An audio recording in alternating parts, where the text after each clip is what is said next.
Welcome to Sproutcast, where we speak with changemakers, social innovators, and entrepreneurs about how to make the world a better place.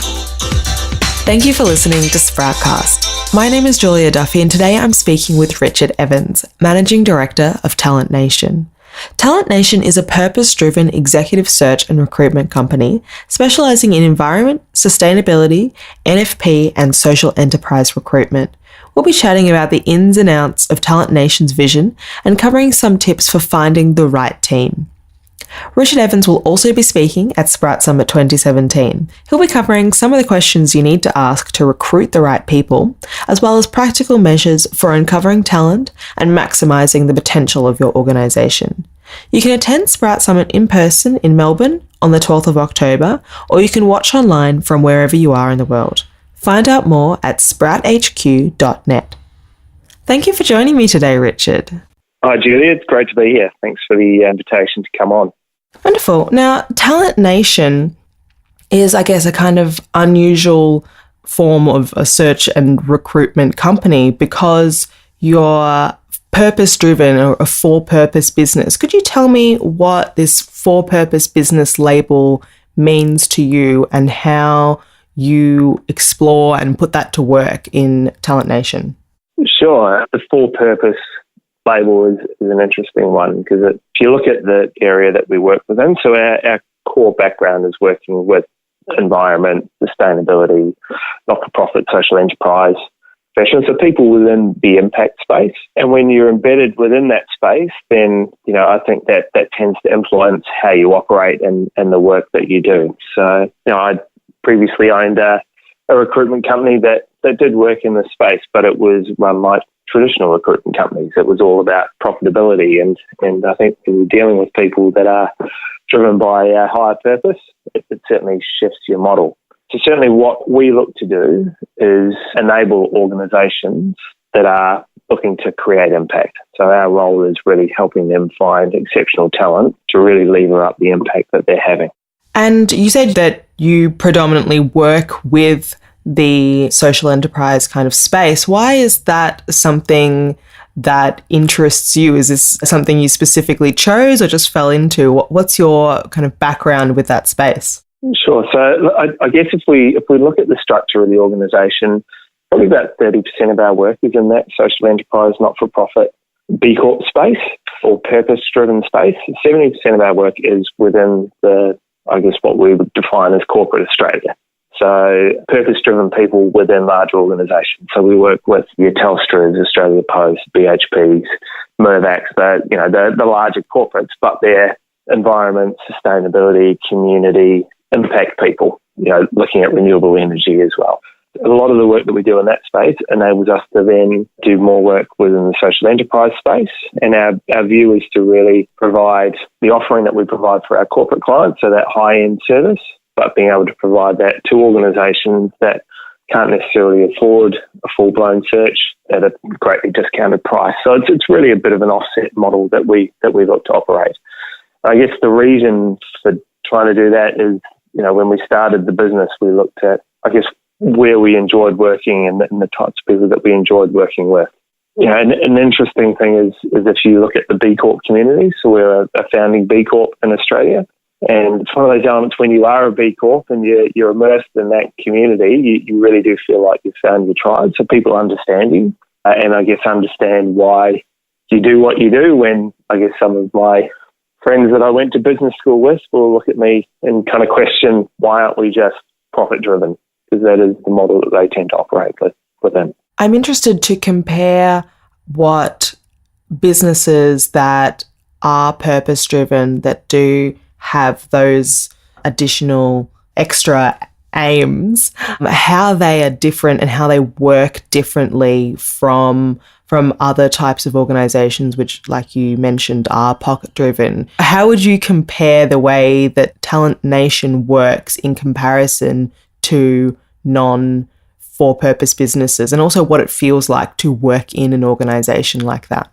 Yeah, culture is a critical element. That is part of why we do what we do, is that we want an environment where people can go home and feel proud of the work that they've done, or the impact that they've had, or they've found an amazing person for this organisation who is therefore going to be able to raise additional funds or whatever that might look like. I've had a long time, trying to think now, probably 19 years in recruitment, and I've worked through the full gamut from working in the UK where it's a sales role. So you just sell and it's all about the numbers, and people don't necessarily have a face. They're just seen as a commodity, and it's a very transactional process. And I think what you find, and people tend to grow up, and I think people are growing up a lot more quickly now, is that when it's purely financially driven, it becomes pretty soulless after a while. So really when we set up the business, it was about, okay, well, we don't want this to be about money. This is about creating an impact and actually enjoying coming to work and feeling proud of what we do, so that when we go home, so when I go home and talk to my children, I'll talk about the organisations that we support and, the campaigns that they're involved in, or the products that they're creating and the impact that is going to have on their future environment. So it's a very different conversation that you're able to have in a very different culture.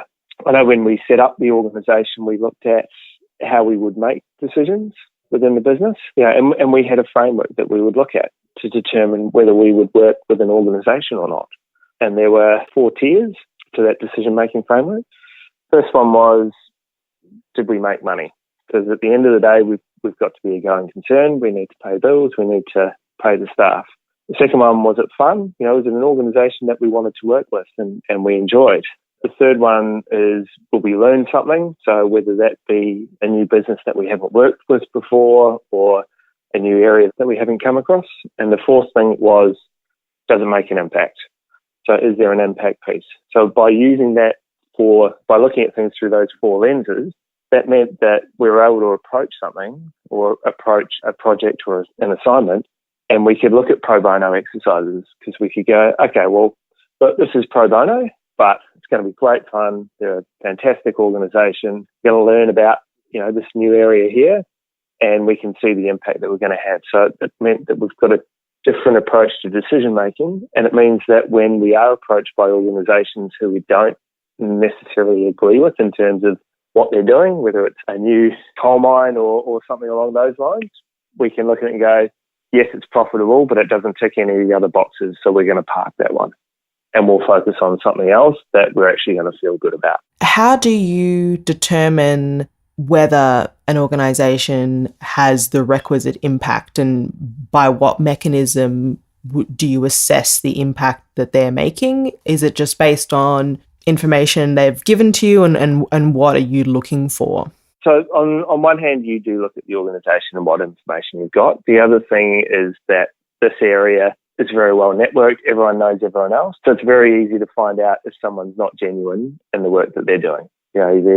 It's very hard to not be authentic and to stick around. And so what we look at is, yes, we look at the information, but we also speak to a number of organisations as well. There was one project that we were asked to be involved in, and it probably took us 2 months to decide. And we spoke to a bunch of clients. One of our clients is the UN Global Compact. So we spoke to them. Said, look, we've been approached about this. What do you think? So we will pull in information from people that we trust and respect to help us in our decision-making process. And in terms of the impact of Talent Nation, is that something that you measure? Is that something you communicate?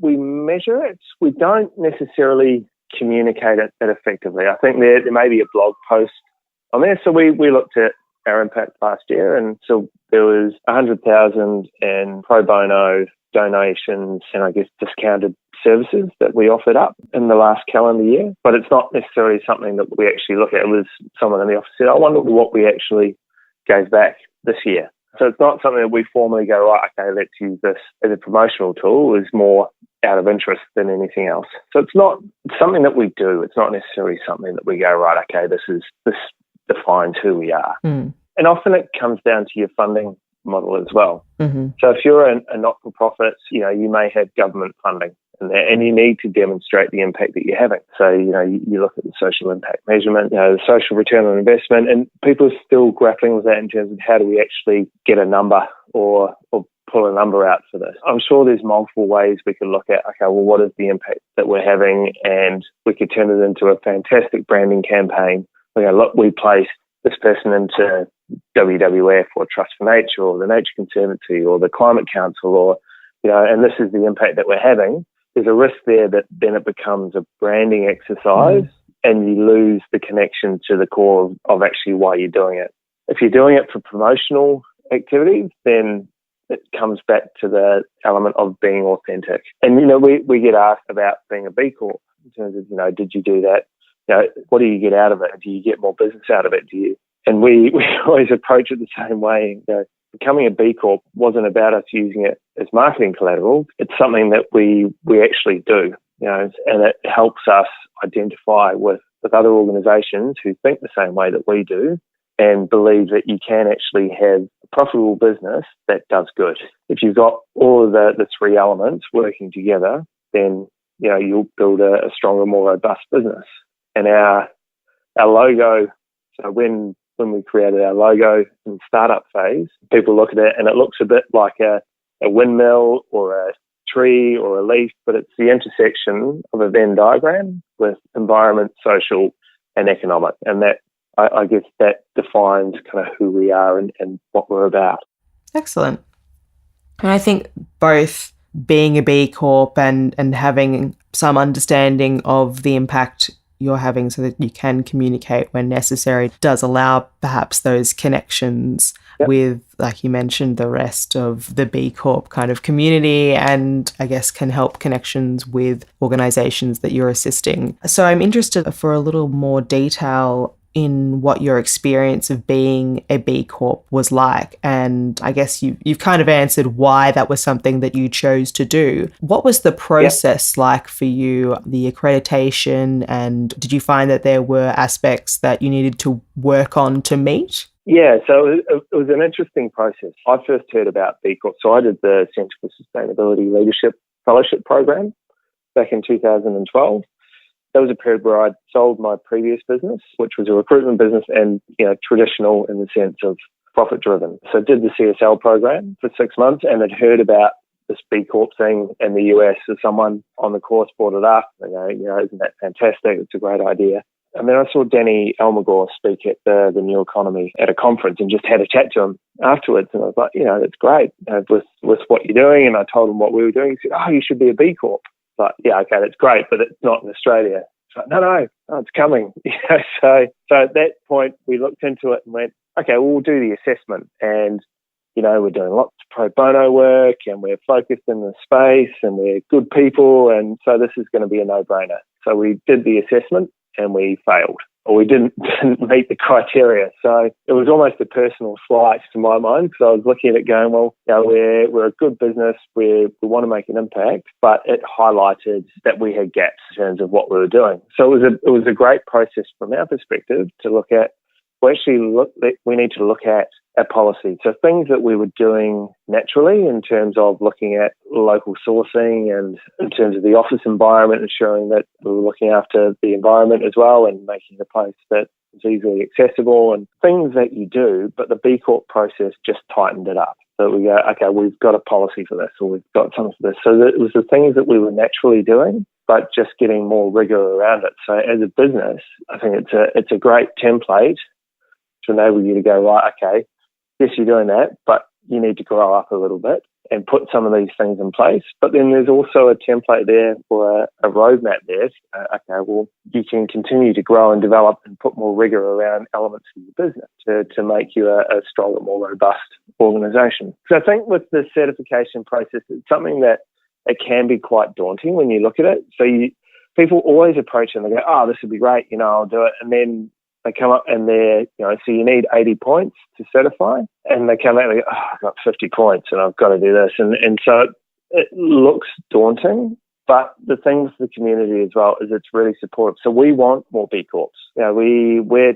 Talent Nation's the only recruitment company that's a B Corp in Australia. I'd love other recruiters to be B Corp certified, because I think that, one, it lifts the reputation of the recruitment industry, But also it means that there's more people like us that think the same way that we do out there in the market. So the process can look quite daunting, but if you devote a bit of time to it, you can sit down and knock it out in a few days, depending on the size of the business. Obviously, if you're a larger listed entity, it's far more challenging. But for a small, medium enterprise, you can actually knock through it and reach out to the community and to the team at B-Lab. So, look, can I get some help with this? And you'll always get half a dozen people put their hand up and say, yeah, more than happy to help. What do you need? Well, and as your experience kind of suggests, it can be a very helpful tool to find areas for improvement if you're not quite there yet. And I've actually interviewed Abigail Forsyth on the podcast before, and that's something she mentioned, is that they wanted the assessment to be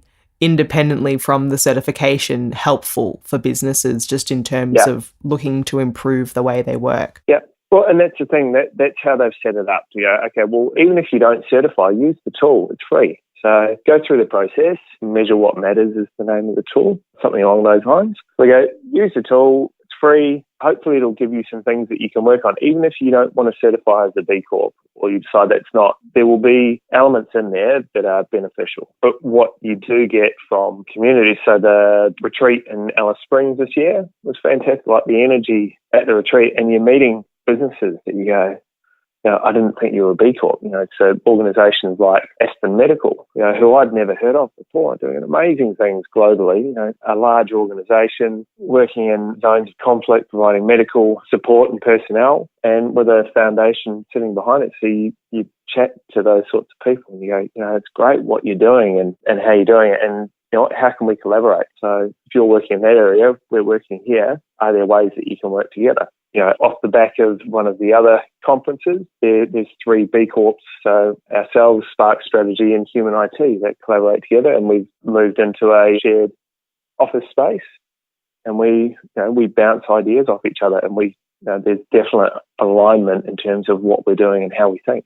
Wonderful. Now, you mentioned some of the areas for improvement that you encountered or discovered when you were going through the accreditation process. And I'm interested more generally in some of the challenges you've faced potentially in being a for-purpose business. Are there some things that it's more difficult for you to do that you maybe would normally want to do but choose not to because you're a for-purpose business?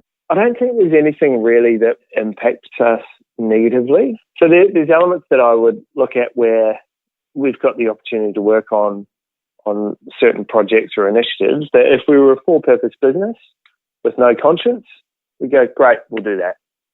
And so from a profit perspective, then you would see a short-term gain. But we don't miss that. So we've made that decision that, we want to work with organisations, and there is a fine line because, we'll work with some organisations that are in the extractive space. We will work with some organisations that are in oil and gas. And so we do look at that and go, we've made that decision, but we're working on community engagement, we're working on social performance, we're working on environment and biodiversity offset. So we're working in areas that I guess will improve the performance of those organisations. And you'll always have these conversations about, okay, well, yeah, but should you be working with that organisation? Because ultimately, if you're looking to transition to a 2-degree world, you should just be working with renewables. But then who's going to be working with those organisations to ensure they've got the best possible people to improve the performance of that organisation? So in terms of are we held back or are we negatively impacted, I don't think so. I think there's areas that we could move into, but we just don't want to. We could work in finance or IT. So as from a recruitment perspective, those industries are massive, and you see the larger firms, they're all in that space, but we really don't have an interest or passion for working in that area. Now, Richard, you will be joining us at Sprout Summit 2017 in just a few weeks now. And so I thought before I let you go, I would ask you just a brief question around the topic that you'll be speaking on, which is how to attract and retain the right team. So you've said that people are your most important asset in a new organisation. Could you talk about why that is? And I guess just a couple of tips on how you would approach getting the best team you possibly can. Sure.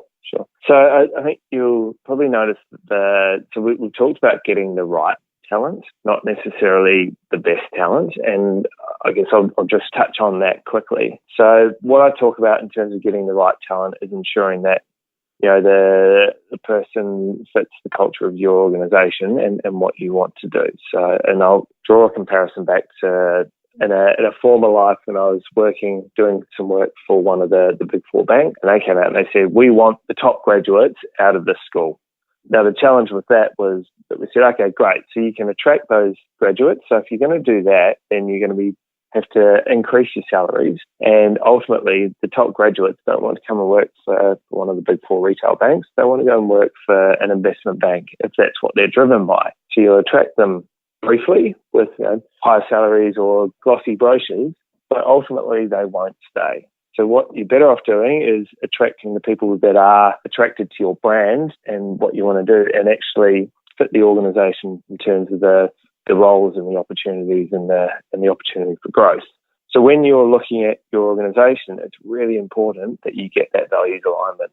And I think the big advantage that purpose-driven companies have is the fact that they're purpose-driven. I think certainly these days, people are not motivated by just money. People want flexible working conditions. They want to be able to go home and talk about the impact that they've had. They want to be proud of the organisations that they're working for. And if you are in this space, you've got a really good story to tell. So that is what I see as the critical element in terms of getting the right talent. So people that are attracted to your brand or they feel a personal connection with what you're trying to do are going to work far harder for you than someone that is just looking for a job, even though they might look better on paper.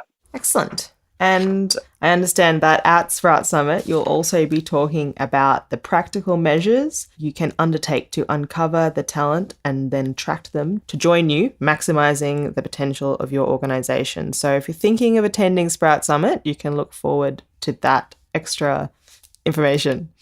And now, before I let you go, Richard, would you like to give a shout out to a person or an organisation in the space doing something that you're excited about?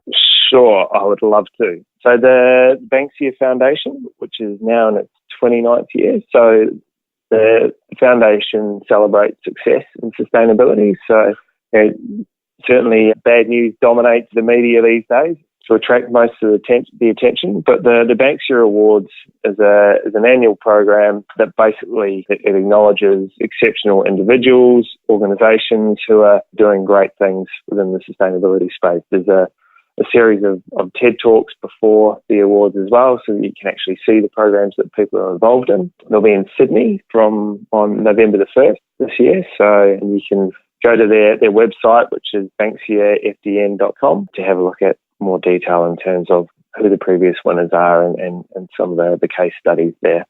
Excellent. And where can people find you and find Talent Nation online if they'd like to find out more about what you do? The website's www.talentnation.com.au. We're on LinkedIn. We're on Twitter. We're sort of on Facebook, but not really. Yeah, you can just reach us through any of those means. Excellent. Well, thank you so much for joining me on Sproutcast today, Richard. It's been excellent to have you. It's been a pleasure. Thanks for the opportunity. I look forward to the summit in a couple of weeks. Wonderful. Did you enjoy this episode of Sproutcast? Visit sproutcast.net to sign up for our newsletter. The newsletter includes copies of the show notes and additional content from each episode.